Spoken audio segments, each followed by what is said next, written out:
Iya, Bung Hersu, dalam kasus malapetaka Agustus 2025 ini, menurut saya di Mabes Polri harus ada yang bertanggung jawab. Setidak-tidaknya menurut saya ada 5 yang Hmm, harus bertanggung jawab. hmm, Satu, hmm, Kapolri sendiri, hmm, Listio Sigit Prabowo, hmm, kemudian Kepala Badan Pemelihara Keamanan, hmm, Komjen Karyoto, hmm, Kepala Badan eh, Intelijen dan Keamanan, eh, Komjen Ahmad Wiyagus, hmm, dan juga Komandan Korps Brimob, hmm, Komjen eh, Imam Widodo itu. hmm, Itu yang bertanggung jawab. Karena itulah dari nama-nama itu, oh ya, tambah lagi satu, hmm, asisten utama operasi, hmm, hmm, hmm, Komjen Fadil Imran. hmm, Oleh karena itulah dari nama-nama itu menurut saya tidak akan dimasuk dalam nominasi menjadi hmm. calon Kapolri. Sekarang ini yang paling banyak disoroti itu adalah soal reformasi Polri yang kemarin disampaikan secara langsung oleh Gerakan Nurani Bangsa, sejumlah tokoh nasional yang bergabung di situ kepada Presiden Prabowo, dan Presiden Prabowo menyepakati itu akan dilakukan langkah reformasi itu. Dan tadi malam itu ramai sekali muncul berita bahwa Presiden itu sudah mengirim surprise atau surat Presiden ke DPR katanya untuk pergantian Kapolri Jenderal Listio Sigit. Tapi pimpinan DPR mengaku mereka belum menerimanya. Nah, seperti biasa saya akan ajak ngomong ini dengan, kalau udah ngomongin begini, dengan pengamat politik dan analis politik dan militer dari Universitas Nasional Jakarta, Bung Slamet Ginting. Assalamualaikum, Bung. Oh, Bli nih, saya manggilnya mesti Bli. Oh. Assalamualaikum, Bli. Waalaikumsalam warahmatullahi wabarakatuh. Ya, Bung I- Hesu. Iya, saya pikir udah jadi orang Bali gitu, jadi Hmm. ini. Oke. Yang T-nya agak beda, Bung, T-nya. oh, Kalau Bali take-nya kan. aja sudah jadi orang Bali gitu. Sama dengan Aceh ya, hampir Iya, sama iya. ya. Hampir sama, hampir sama. Oke, Hmm. Bung Kiting, ini cukup menarik ya. Ini karena saya kira untuk pertama kalinya kemudian muncul statement itu dari Presiden Prabowo ya. Meskipun tidak langsung, tapi yang dikutip dari para tokoh yang bertemu dengan Pak Prabowo soal pentingnya dilakukan reformasi Polri. Dan itu saya kira menjadi tuntutan banyak kalangan sudah cukup lama ya. Betul, betul. Ya. Iya, Bung Hersu kan sejak tahun 1998 bisa dibilang Yes. tuntutan reformasi TNI dan Polri ya. Mm-mm. Bahkan bisa dibilang eh, TNI lebih sigap begitu, kemudian tentu saja eh, implementasinya di lapangan lebih terbaca bahwa Mm-mm. betul-betul TNI itu menjalankan reformasi internalnya Mm-mm. dengan sangat fundamental. Nah, Mm-mm. sementara di sisi lain eh, polisi itu dianggap belum melakukan reformasi sesuai dengan harapan. Ini kesempatan sebenarnya ketika ada peristiwa di mana eh, malapetaka Agustus 2025 Mm-mm. kemarin Mm-mm. itu adalah momentum yang paling bagus untuk dilakukan reformasi terhadap kepolisian, dan itu digaungkan juga kemarin ketika kelompok GNB bertemu dengan Presiden Mm-mm. Prabowo Subianto bahwa tidak bisa ditawar-tawar lagi, artinya memang ada hal yang sangat fundamental Mm-mm. di mana polisi memang harus berbenah diri begitu ya. Mm-mm. Tujuannya tentu saja bukan semata-mata mengkritik elit polisi yang sekarang, tapi juga lebih dari itu adalah bagaimana kita bisa memaknai reformasi TNI itu. Kalau kita bicara, kita tidak bisa melepaskan diri dari posisi pasal 30 Undang-Undang Dasar 45, di mana polisi di situ dinyatakan sebagai kepolisian negara Yes. Republik Indonesia adalah alat negara yang menjaga keamanan dan ketertiban masyarakat. Nah, pasal Ya. ini kan juga menegaskan tentang peran warga negara di situ, Mm. peran pertahanan keamanan, peran TNI dan peran Polri sebagai komponen utama dalam sistem keamanan negara. Nah, jadi kalau kita memakai apa sih maksud dari eh, ayat 4 di dalam pasal 30 itu, kan jelas bahwa Polri adalah alat negara berbasis, tugas utamanya adalah eh, penegakan hukum, perlindungan, pengayoman, dan pelayanan masyarakat, serta menjaga ketertiban umum.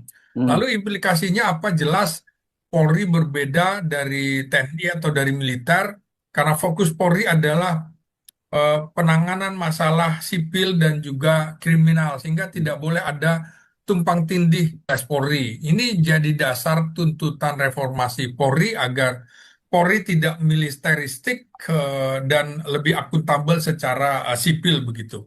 Ya, dan yang ada yang kesan Nah, bahkan bukan hanya itu nah, ya, Bung Ginting ya. Kan justru terkesan bahwa ya, Polri itu memasuki ruang-ruang dulu, ruang-ruang yang dulu ditinggalkan TNI ketika masih dui fungsi ABRI kan. Ya, ini peran politik juga di situ yang banyak jadi persoalan iya, juga. iya betul. Memang salah satu kritik keras kepolisian justru pada 10 tahun pemerintahan Jokowi Mhm. itu dianggap bahwa polisi belum bisa menempatkan dirinya sebagai Mhm. alat negara yang menjalankan politik negara, bukan Mhm. menjalankan politik praktis. Mhm. Nah, disinilah menurut saya ada implikasi-implikasi yang kini harus dihadapi kepolisian, kadang baik TNI juga maupun Polri kerap tanpa sadar atau secara sadar ditarik-tarik ke dalam Ya. arena politik praktis. Padahal posisi netral itu sangat dibutuhkan, terutama pada saat berlangsungnya pilkada atau pilpres. Nah, jadi kalau di sini kita harus melihat memang harus ada pembatasan kejelasan fungsi TNI Polri. Nah, celakanya Bung di satu sisi kita punya undang-undang TNI, udah punya juga undang-undang Polri, tapi kita tidak punya undang-undang bridging, Mhm. jembatan di antara dua lembaga ini. Mhm. Undang-undang tentang kedudukan TNI dan Polri Mhm. supaya kemudian tidak timbul gesekan-gesekan di lapangan yang ini seringkali kemudian menyebabkan ada konflik antara dua alat negara ini. Jadi reformasi sektor keamanan juga memang harus menyasar sesuai dengan amanat konstitusi dan prinsip negara demokratis. Nah, kalau kemudian kita membahas kepolisian, tentu saja tadi seperti saya kemukakan, karakternya harus sipil. Ya. Karakternya harus sipil, bukan militeristik dan berorientasi pada pelayanan, bukan Mhm. penaklukan. Misalnya menaklukkan pengunjuk rasa, dia justru harus melayani, mengayomi, dan juga melindungi. Nah, kemudian kalau dari prinsip negara demokrasi jelas di negara demokratis penegakan hukum itu harus melindungi atau menyasar warga negara dan bukan untuk menakut-nakuti. Wewenang kepolisian jelas dibatasi hukum dan mereka wajib dan tunduk pada pengawasan sipil. Nah, polisi harus juga menjadi sebagai birokrasi sipil bersenjata. Oke teman-teman, kembali lagi bersama saya di channel ini. Sebuah cuplikan video. Kita akan menyaksikan komentar netizen di bawah ini. Sangat lama sekali rakyat merasakan dan melihat para pejabat sekarang sulit dipercaya dan tidak memberi contoh perilaku yang baik terhadap rakyat. Nah, teman-teman, di sini harus pergantian Kapolri dipercepat bikin malu negara dan ada oknum polisi bisa diperbudak. Sama mantan pemimpin jelas itu pelecehan konstitusi di mana harga diri penegak hukum. Sebagai presiden harus yang mau mendengar saran kritik dari rakyat Indonesia. Pemerintah Prabowo itu kacaunya Jokowi karena pemerintah pemimpinnya hanya Jokowi rakyat sudah mau dengar kata-katanya. Berapa kali omongan-omongan Kapolri mau diganti sampai muak mendengar apa yang sudah berani berganti. Nah, ganti Kapolri cuma omong-omong doang, bosan rakyat mendengarnya. Kapan negara ini bisa maju terus? Setelah terjadi pengganti Kapolri pasti ada perubahan penegakan hukum ke depannya. Umumnya akan sekarang, jangan lagi tunggu besok biar malam ini juga. Jangan sampai aku tidak sabar lagi mau lihat. Mana mungkin berani Prabowo mecat Kapolri, gak mungkin. mana berani Presiden Prabowo ganti Kapolri, takut sama Jokowi karena tanpa Jokowi Prabowo tidak akan menang dalam pemilihan Presiden 2024. Nah, kepada Bapak Presiden Prabowo, jangan takut bersihkan semua kotoran NKRI ini, bela rakyat demi menegakkan keadilan. Kapolri belum presisi dan belum bisa pejabat dihukum dengan baik dan adil. Ditangkap pejabat KPU, MKE, juga rektor UGM, mereka memanipulasi data dokumen negara sangat-sangat bahaya. Kalau sangat dokumen negara bisa palsu, akan dipenjarakan. Sudah berapa kali Kapolri semua hoak? Menurut saya Kapolri belum siap mandiri dalam penegakan hukum, terlalu mudah dimanfaatkan penguasa. Oleh sebab itu ada baiknya kepolisian bawa panglima lagi seperti masa Soeharto. Nah, kalau Prabowo tidak mengganti Kapolri berarti Prabowo telah membiarkan rakyat hidup di dalam ketidaknyaman karena broknya akhlak kepolisian. Harusnya Pak Prabowo copot Kapolri Sigit di tangan kanan Jokowi, pemohon ijazah Jokowi. Jokowi sekarang sudah tidak presiden, aku heran. Mulai Jokowi arahkan penyelidik Polda keluar SP3 ini aman-aman, bodoh, hukum dilanggar dengan gampang. Prabowo bukem tidak berani pecat. Sigit Prabowo jadi bodoh ikut arahan Jokowi. Lihat, Polda penyelidiki dilanggaran Jokowi, arahan Polda tangkap. Prabowo ijazahnya palsu. Paling nanti geng Solo pengganti Sigit biar bisa melindungi pemohon Mulyono. Terlalu omong-omong Prabowo, rakyat jeleta tahu Sigit Agus Karnavia Bahaili, apalagi itu biar korek Luhut penjilat Jokowi. Prabowo jangan omong-omong doang.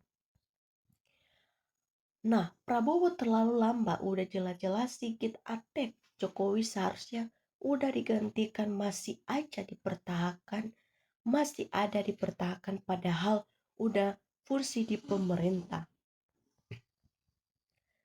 Jangan hanya Kapolri yang diganti, staf ahli sebagai penasehat Kapolri juga diganti karena nggak bisa diberi masukan yang baik jadi Kapolri.